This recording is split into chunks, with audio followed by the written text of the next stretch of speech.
Hello. Hi there. Hello, LinkedIn. What's up, everybody? I'm Julie Ordonez, and I am live. And I decided to just come out here and answer some questions.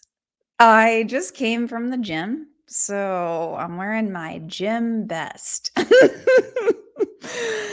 And if you are joining me live, please say hello in the comments and share where you're joining from. I am in sunny Southern California, in Pasadena, California, actually. And I am so excited. I already have some really great major gifts questions. If you have a question, make sure that you put them in the comment and I will see it. And I would love to answer your questions live. And if you're watching the replay, say hi as well in the comments. And let's get started. So I'm Julie, and I am a fundraising coach and major gifts expert. I've been in business and running my own consultancy for 6 years now. What? And I love what I do. I have the most incredible clients. I get to challenge them and push them to be their greatest selves. They're already incredible leaders and human beings, and they're committed to being the best version of themselves. And so am I. So we run together in this life, and it's really fun. And I get to help them raise 6 and 7 figure gifts in record time without burning out and without compromising their values. Really important. So I am going to jump in and answer one of the first questions. If you're joining live, say hi. I would love to see you. And hopefully I can see the comments. Okay. So the first question that I have is from Ashley, and she is the Senior Director of Development. Hi, Ashley. Thanks for your question. In Texas. What up, Texas? I'm originally from Houston, so hello, Texas fam.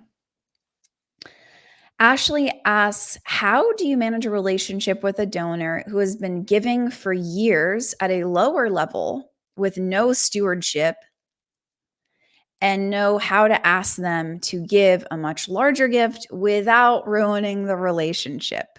Okay, Ashley. So the question is really revealing, right? You're saying, how do you manage a relationship with someone that we have done zero stewardship? So you don't have a relationship. You do maybe, but it's not really, the trust is maybe limited. We don't really know to the extent that this donor trusts you and trusts the organization and trusts what you're doing, because they don't know.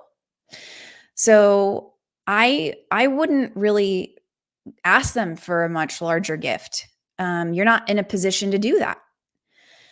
You want to be able to ask for a much larger gift when you know that they're positioned and primed, that there's you understand the extent of their trust in you and in the organization. They're really passionate, their mission aligned, their values aligned. When all of that adds up and you understand why they give in the first place, it's so common. I have so many people ask me, how do I know the perfect ask amount? And the first question I ask back is, why does this donor give? Do you know why they give? And oftentimes the answer is, no, I don't know why they give. Okay, so let's go back to that. Find out, reach out, Ashley, to this donor and find out, hey, you've been giving for, it says for years. So I don't know how many years that is. I'd go look it up in your CRM. You've been giving for, 5 years. Thank you so much. Why did you decide to give in the first place? And why do you keep giving? We're so grateful. Just find out. That's really going to tell you if there's an opportunity for a larger ask, if they want to do more, or if they don't, if they're just fine at the level that they're at. The question, though, really starts to reek a bit of we've got to raise money. So we've got to ask people who we have not done a good job of building the relationship to ask for more. So you really got to work on building a culture where relationships and people are first within your fundraising efforts. Because if you're looking at asking someone for a much larger gift, quote unquote, that's the words that you used, without ruining the relationship, that you're already giving it away. You sense that if I ask for a much larger gift, the relationship may be at risk because there's not that much you haven't done the work, right, to be able to ask for more. You know what to do, Ashley. You got this. Do some stewardship, and you might be surprised. Every single donor is different. Some might need a lot more stewardship than others. Every human being is unique. Everyone needs something different. So it could take weeks, it could take months. We don't know. So the best thing to do is just to start and find out and ask the questions that I suggested. Great question. We've all been there. Everybody can relate to this question. Everybody has asked me this question. I've been in that position before. So you're not alone. Um, and you get the chance to start fresh if you decide. You can create a new culture. You can tell the donor, you know what, we haven't done a great job of keeping you in the loop. And moving forward, we're going to do better at that. Here's what you can expect. You can expect, quarterly updates from me personally. Whatever it is that you can commit to doing, do that. And then actually deliver on that promise. So don't promise that you're going to send them weekly updates if there's no way that you can do weekly updates. It's all good, start. So right now there's no stewardship. So a quarterly update is a huge progress in the right direction.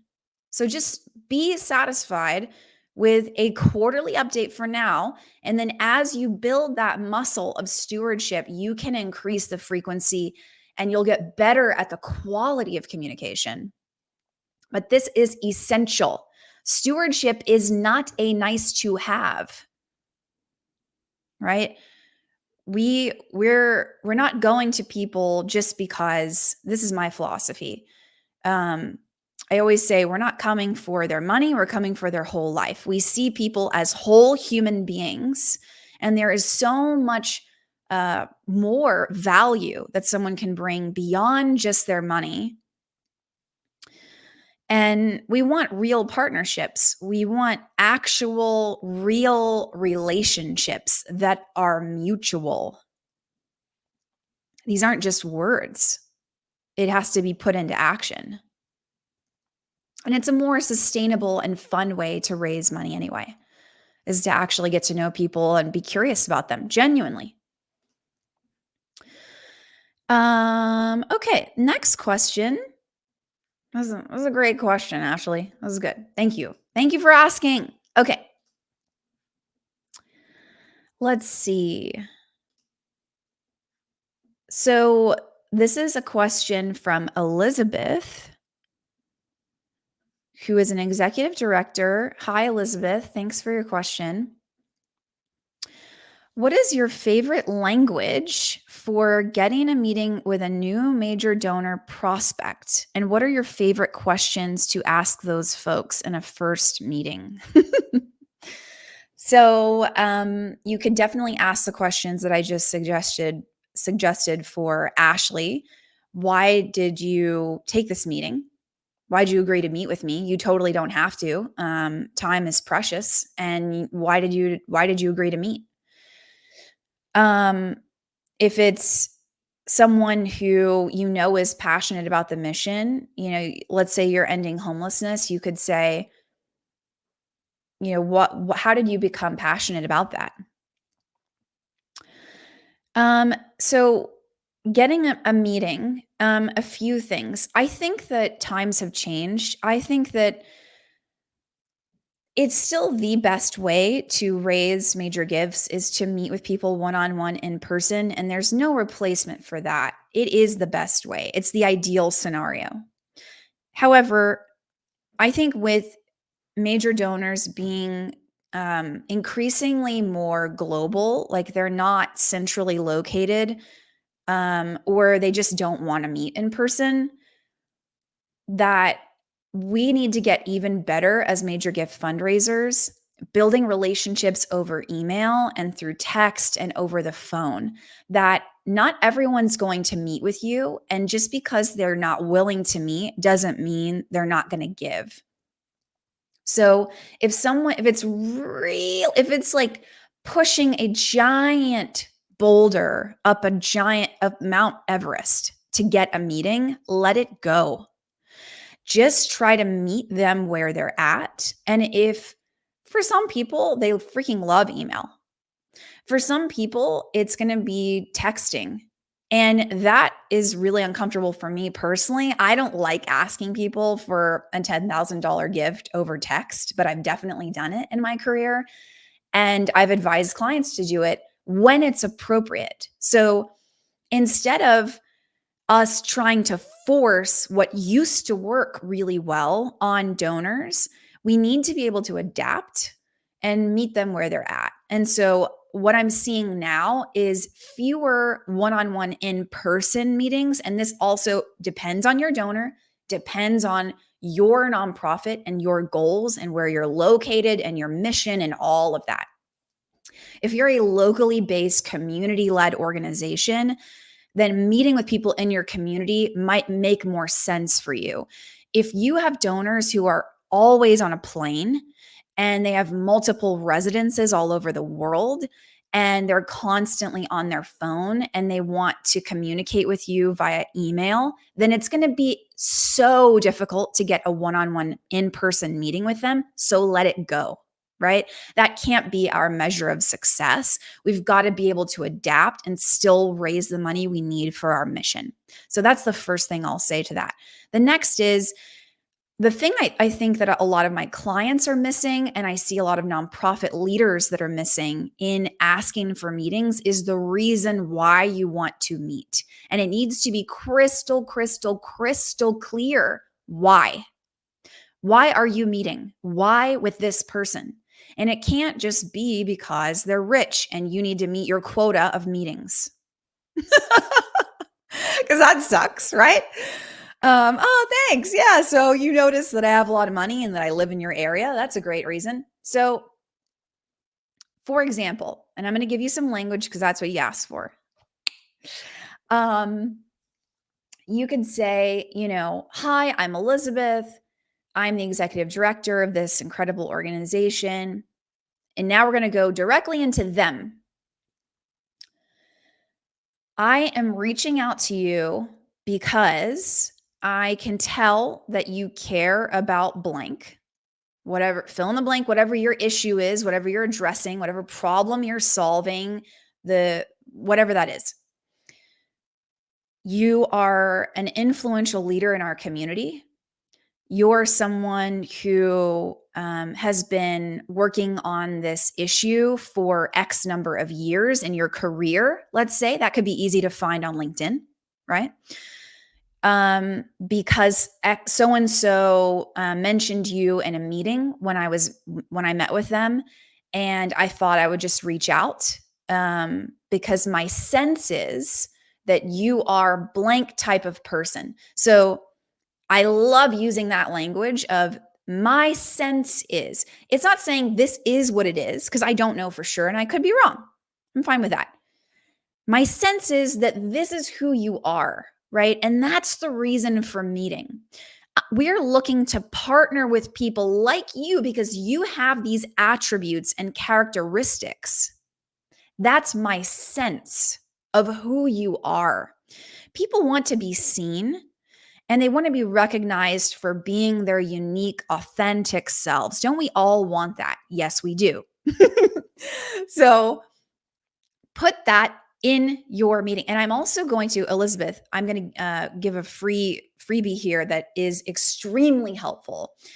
I'm going to link a YouTube video of a training that I did on exactly this, how to get more major donor meetings over email. How can you write emails that people actually respond to? So I'm going to put that YouTube link here so you can have access to that. That's going to help you tremendously with your email communications to both prospective and current major donors. So, in the first meeting, questions that I love to ask prospective major donors is just to get to know them. Um, find out what makes them tick. Why did they choose the career that they chose? What is it that they're most passionate about? What other organizations are they involved with? How did they become a generous person? How did philanthropy become a value for them? I love finding those things out. I'm kind of a psychology nerd. I really love studying what makes people tick and why they are the way they are. So I really love these meetings just to get to know people and understand them. And everyone's different. So that's super cool that that's part of your job because you just get to learn about people and then see if there is further interest. You could ask exploratory questions you know, like I mentioned, why did you decide to meet with me? You totally didn't have to, but you did. Why'd you do that? Um, you know, Knowing a little bit more about our mission, what interests you the most? Or what did you learn? Or how would you like to be involved? Now, that question they may not be able to answer, and they're going to put it back to you most likely and say, Elizabeth, you tell me, what do you think? How should I get involved? And the very first thing you're going to say, and if you've been in Courage Lab, if you've been through any of my programs, if you've listened to my podcast, Nonprofit Courage Lab, I will say when someone offers you help, when someone offers you, how should I get involved? You tell me. Well, amazing. The first thing that we need is financial support, period. And then you can pause there and see how they respond to that. But if anyone offers you help of any kind, let me know what you need. Love what you're up to. Love what you're doing. Would love to get more involved. Amazing. Your response every single time is thank you so much. The number one thing we need is financial support, period. And then see how they respond. And you'll be able to connect with people who are for real. And if they're not interested in helping you in that way, then now you know, okay, they are not a major donor prospect. Let's get to the heart of it faster. It's all good. Don't play cute and say, oh, thank you so much for even just meeting with me. That's support enough. No, it isn't. And again, every donor is different. So some donors are going to want to learn more before they donate. They're going to want to come to an event, perhaps. They're going to want to see more and hear more stories and impact data and maybe look at your annual report to really build trust and credibility and understand what it is that you're doing and how you're creating the impact that you say you create. And other donors will respond to that and say, yeah, I'm in. Let me know how much I should give. Or, yeah, I'll donate. I'll make a donation. Sure, you got it. What else do you need? Right? So we'll find out. We'll find out. Those would be some of my first questions. And Elizabeth, you might want to, if you're interested in really getting some serious training on how to do these things, how to raise 10K gifts from individuals, how to make the ask, how to run a discovery meeting, right? A meeting where you're have your first meeting with a prospect or a major donor, how to get your current individual donors who are maybe giving $1,000 to give their very best gifts, then you might want to get inside my program, Courage Lab. It's a 6-week training program on how to raise major gifts and ask for more. So that starts in September, something for you to consider. Thank you for the great question. It was 2 questions, so, it was great. Thank you. Okay, let's see. The next question that I have is,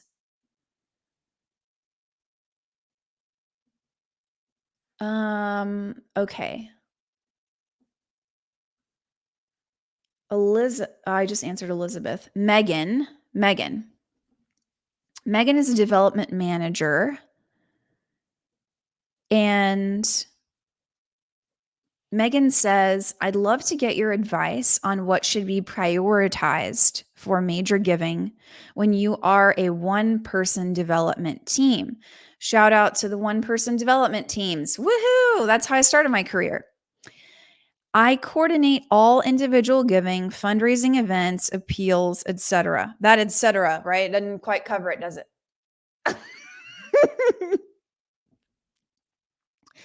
And it can sometimes mean that I don't have time to outreach personally to all individual major donors. My current portfolio is 75 major donors, 80 monthly givers, and many corporate donors. That's awesome.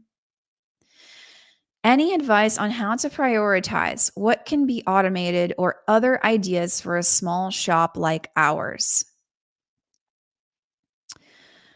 Well, I don't know what you consider a major donor, but it already sounds that sounds great. That's a really great portfolio. That's awesome. So, Megan, it depends on a few things on your prioritization. You have to be able to identify your highest ROI opportunities based on your goals. So, it depends on what your goals are. What are you looking to achieve? Do you want to raise more unrestricted revenue? I think that having major donors and monthly donors is really conducive to that. Corporate donors, maybe. I mean, corporate sponsors usually give towards events, right? Like galas or 5Ks or golf tournaments.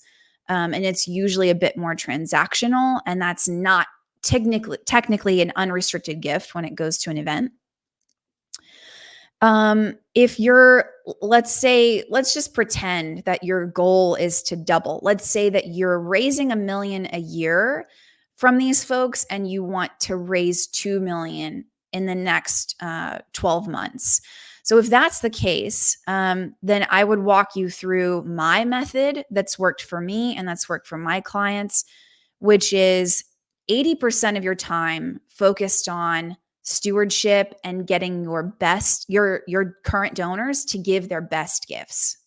I'll say that again. So 80% of your time goes towards getting your current donors, so the 75 major donors that you talked about and the 80 monthly givers. That's an awesome start. That's a really great donor base. To give their very best gifts. And then 20% of your time focused on new donor strategy. And my method is focused on referrals and then using organic social media content. So those are the two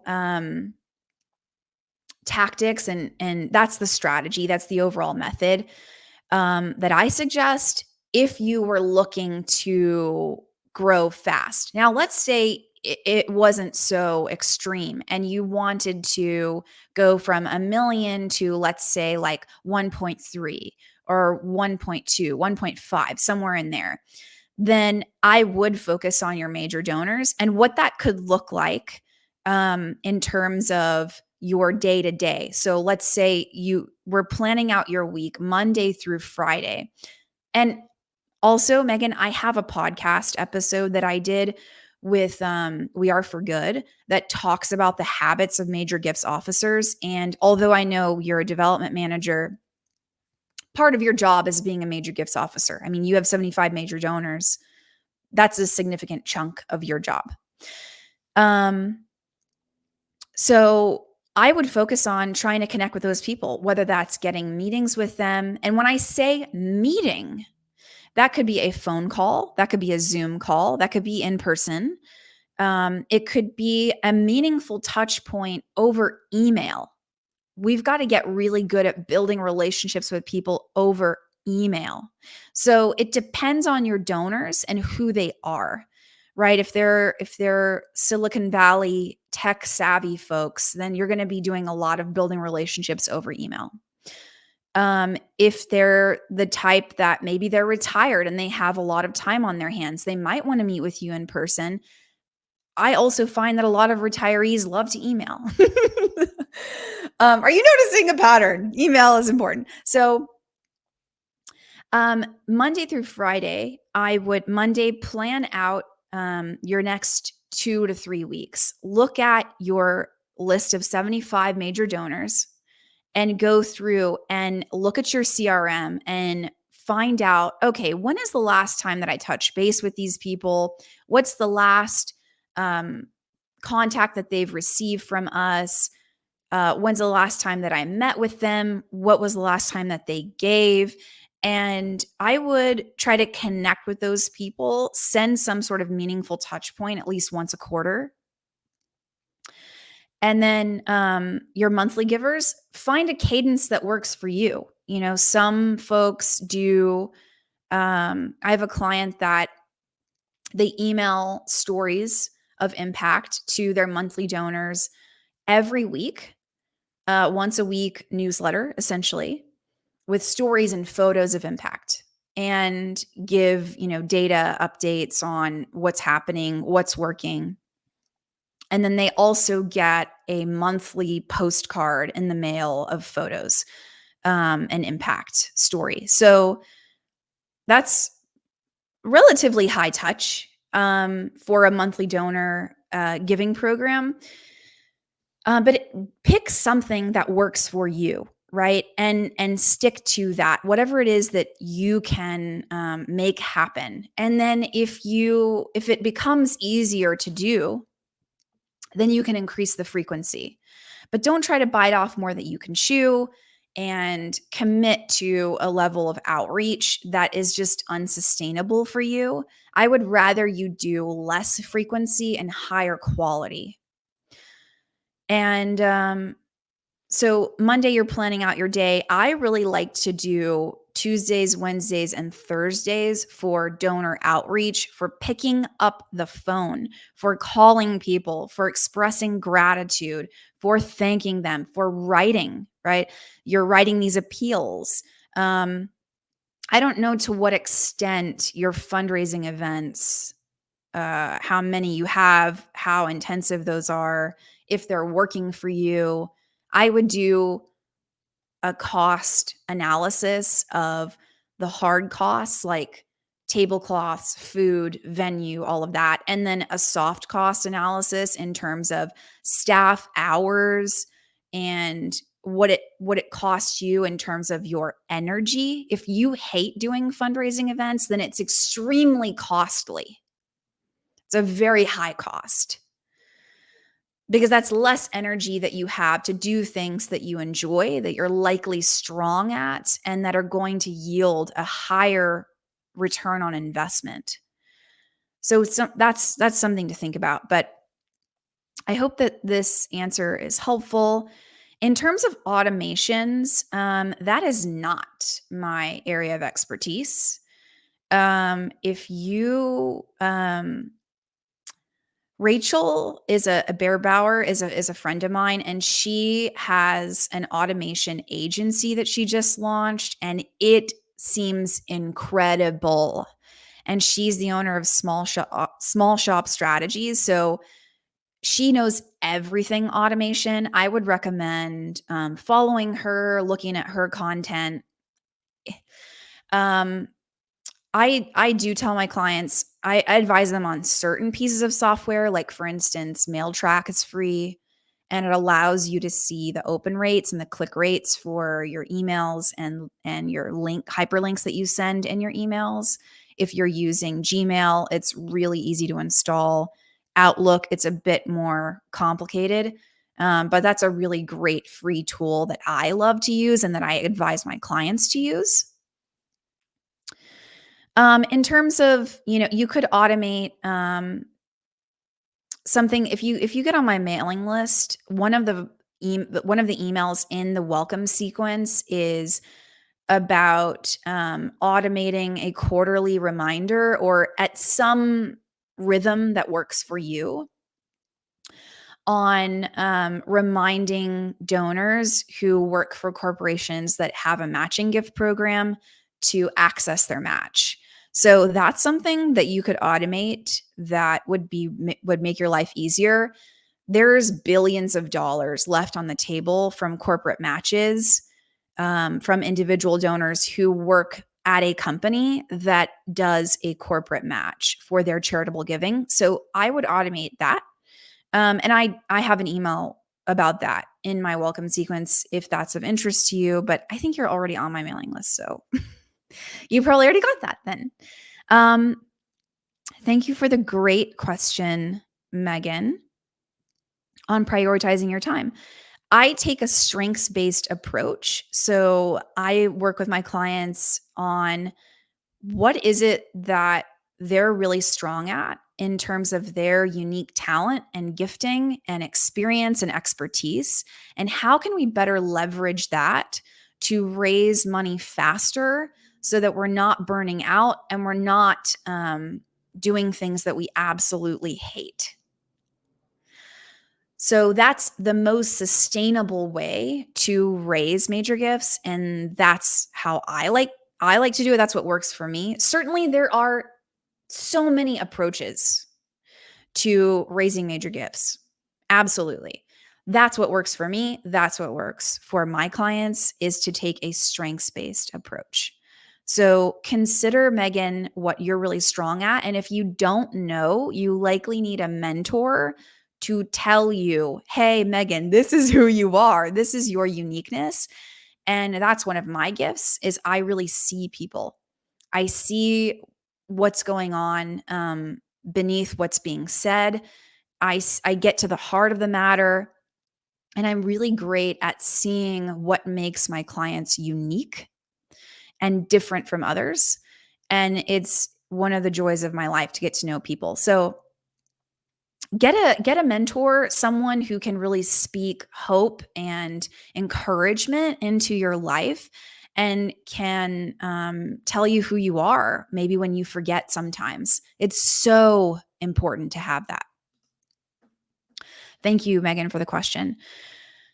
Okay, this next one is from Nancy.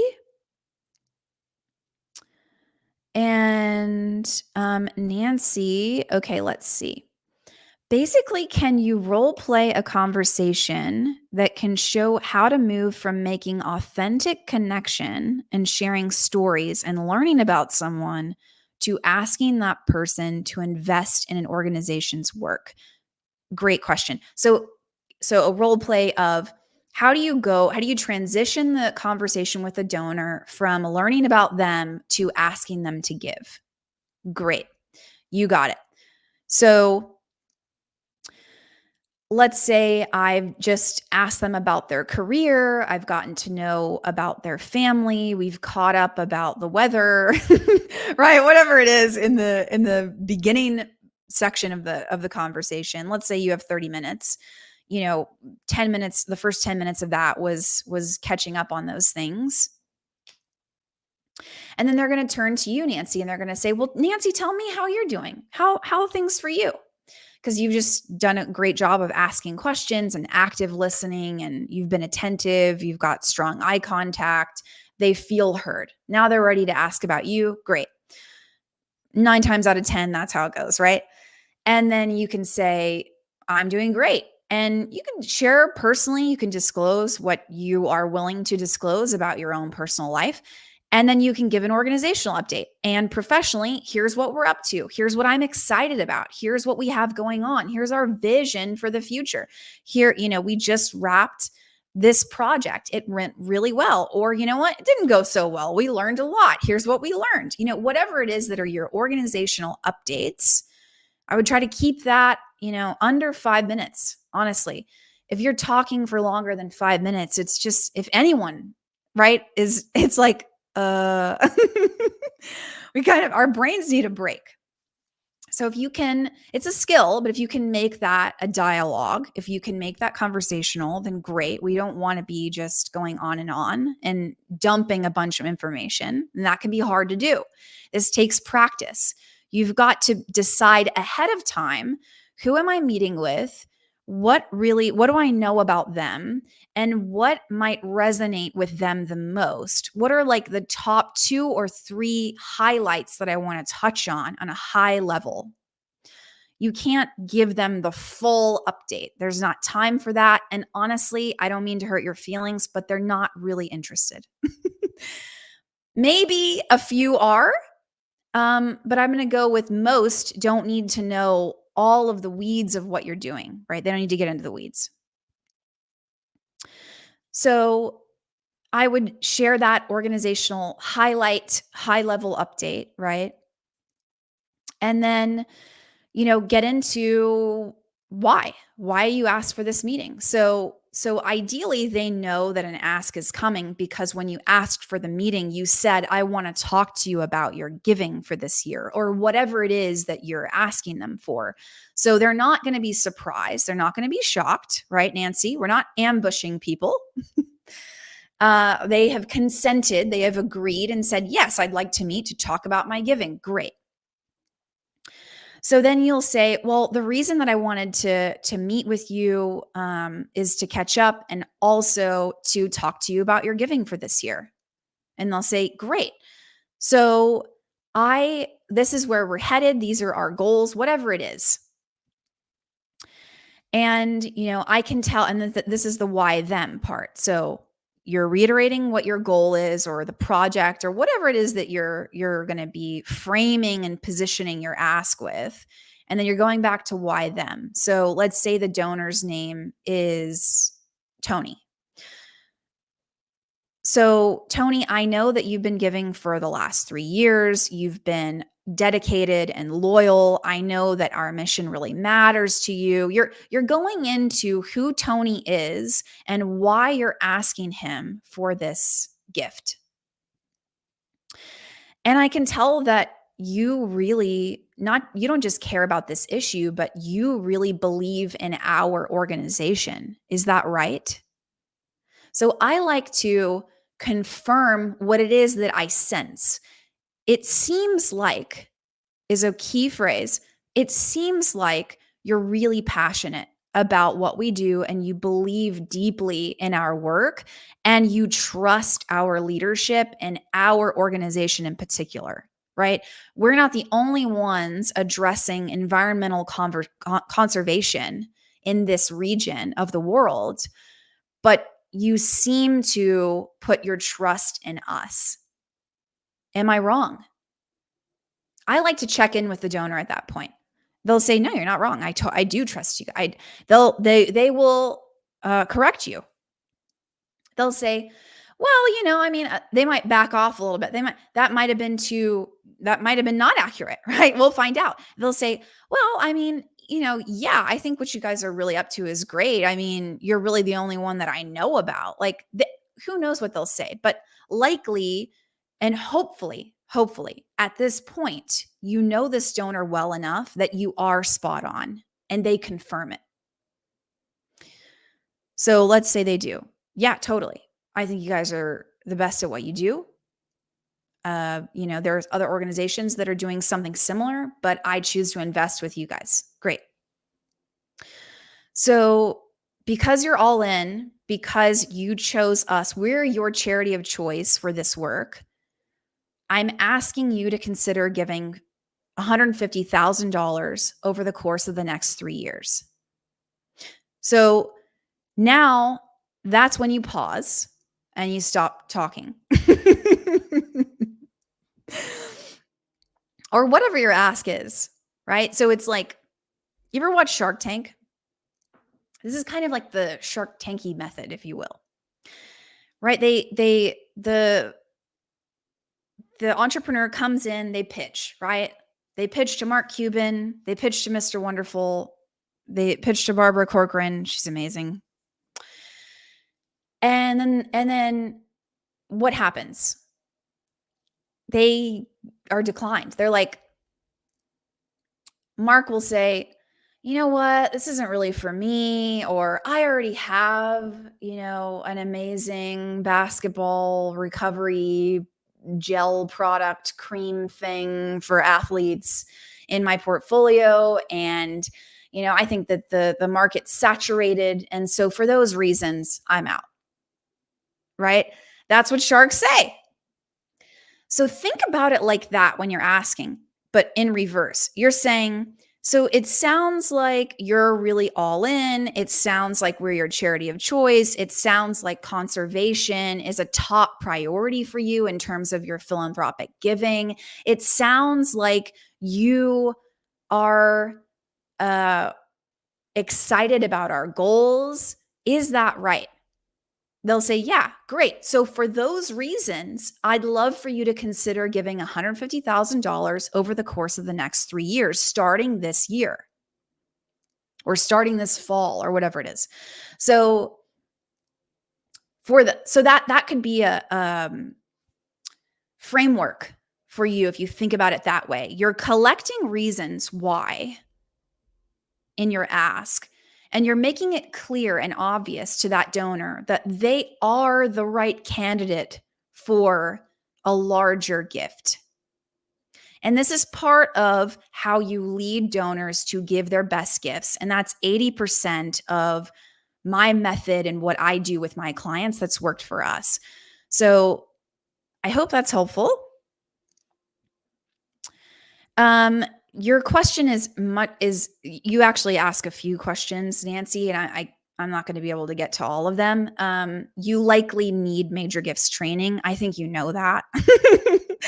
So as much as I'd love to be able to help in one Q&A, there are just some things that need to be learned over the course of weeks. And that's why I have a program for that. So I would encourage you to sign up for Courage Lab if it's a priority for you to raise major gifts and to learn how to have these types of conversations with donors and really build relationships with them. If that's a priority, Courage Lab is for you. That's your next step. So you can go to my website, julieordonez.com, click on Courage Lab, and you can sign up for the September cohort. Okay, great. Thank you for the great question. If this is helpful, I'd love to hear from you. So comment, say hi. Thanks so much for listening. If you're listening to the replay, I will take one more question. Okay, let's see.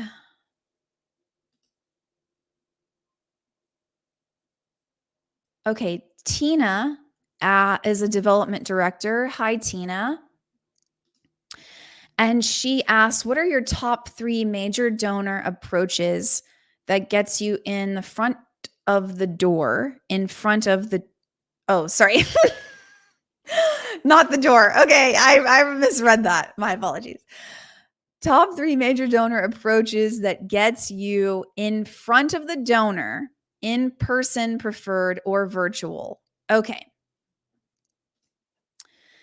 So this kind of goes back to who asked the question, get a meeting, Elizabeth, about language used.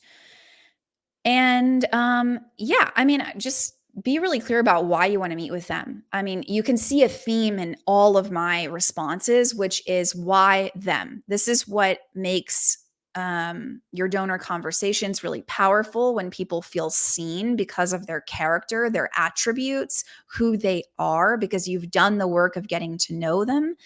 And even if you've never met them before, you've done your research in terms of interacting with them online. Let's just pretend and make it up. Let's say that it's the CEO of a company, and you want to get a meeting with them because they're influential in your community and you think they really care about investing in future generations. They care about investing in the youth, which is what your organization does based on the name. I don't know exactly what your mission is, but so this person's a prospect. Then I would find them on LinkedIn And, if they post, I would comment on their posts. I would connect with them and send them a nice note. I would see if they have any mutual connections with people who I'm connected to or who I'm in a relationship with, who are friends, former colleagues, whatever it is. Maybe ask for a warm referral. Um, but I love to just be really obvious and clear about why I'm asking this particular person for a meeting, and making it more about who they are and why it's clear that they would be mission aligned or why their values aligned, and not so much about me just blah, blah, blah, sharing a bunch of stuff about what we do and who we are and why we're so great and why you should meet with us and here's everything we're up to. I think you should mention your organization, what you do, and maybe your most powerful stat, whatever that is. And then get into the reason I'm reaching out to you is because of these reasons. Would you be willing to hop on the phone for 15 minutes, 20 minutes? If we're asking people for an hour and we've never met with them before, that's a lot of time. So I would keep it to 20 to 30 minutes. I think that I've done a training specifically on how to get more. No, I know I have. I don't think I definitely have. On how to get more major donor meetings. So, Tina, I will share that in the comments. It's a YouTube link that you can check out, and that will be really helpful for you. I go into this in depth. If it's someone who's been giving for a while and you don't have their contact information, you can leverage social media to connect with them. You could send them snail mail. I've done that. People don't respond to my emails, and so I will get creative and send like a postcard, and make it stand out somehow. So that's an option. And then I've texted people, I've called them on the phone. I haven't done carrier pigeon. But think about what would be fun for you to reach out, and what what do you sense is their favorite form of communication, and stick with that. And that's going to be most likely what you'll prioritize because it'll be something you want to do. So if you hate mail, don't do mail. Like if you do not like writing cards and sending snail mail, like I have a client who can't stand doing that, then don't do it. Get really good at sending heartfelt, personal, creative emails. Connect with people wherever it is and meet them where they're at, and leverage your strengths to do it. So I hope that's helpful, Tina. Thank you for all of the great questions. This was really awesome. I hope this is helpful to you. Again, if you're watching the replay, let me know. You can get really great trainings, free trainings, and nonprofit leadership advice and tips on my email list. If you're not on my email list, you should get on it. It's great. And I give a lot of free stuff that is really juicy, high value. People raise 5 and 6 figure gifts just from my free emails. Go to julieordonez.com/list if you want to get on that. And there are 3 ways to work with me. The first is Courage Lab. It's for beginners. If you need professional development and training in major gifts, get in Courage Lab. We start September 2024. It's 6 weeks, and you will learn how to conduct meetings, how to get meetings, how to make the ask, how to do stewardship really well, how to engage your board in major gifts fundraising. That might be your next step. I have a high level one-on-one major gifts and leadership consulting and strategy where I work with teams one-on-one and nonprofit executives as their fundraising coach to raise 6 and 7 figure gifts in record time without burnout and without sacrificing your values. That program is called Million Dollar VIP, and I have one spot left in 2024. Woohoo! So if you want to work with me in that program, and you're thinking about it for the fall, you should apply now. If you're thinking about working with me in 2025, you should apply now. Go to julieordonez.com/million, julieordonez.com/million. And then I am just launching a mentorship community. Woohoo! So this is a more accessible way to work with me. If you are no longer a beginner and you are past the Courage Lab point, you've already learned how to raise major gifts, but you want to do it regularly, consistently.